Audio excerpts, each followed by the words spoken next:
zadnja moja tehnika su prava gušća jaja, bušena, rađena sa hobi bušelicama. Pošto sam ja noćni tip i uglavnom radim po noći, onda strada i moj doma i viću u 10 se moraš povući, ne može tako. A ja tek tad sam u punom zaletu i stvarno uživam.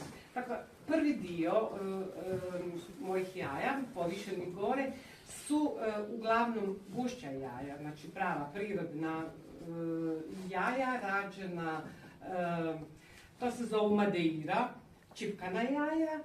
Nažalost, kod nas je tako doba da nema puno mogućnosti da ti možeš kupiti ni opremu, ni boje, to znaju oni koji se time bave.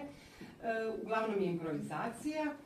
Dole su nešto ranije faze mog rada, tipa od dekupaža s kojim sam startala, pa do nekakvih keramika koje sam radila sama. Dakle, ni cvijeće na jajima, ni ništa ostalo, osim mahovine i brštana koje sam ukrala u svom dvorištu, drugo sam napravila sama.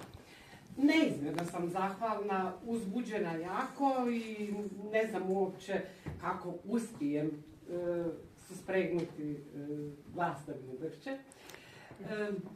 Zahvaljujem svima što su nam omogućili da budemo tu i nadam se da, što ste vi rekli profesor, da nije meni prvi put ja, vama neće biti ni zadnji, stoga još jedan put svima beskrajno hvala.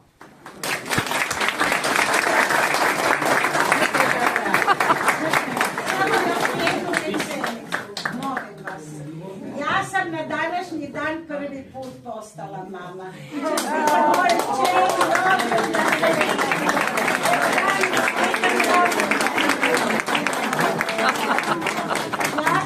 Jako sam ponosna i presretna. I kada nas ljubi vidimo sada nekako otvoriti, idemo se častiti. Rođendan ti, sretan rođendan ti, sretan rođendan Dani, sretan rođendan ti.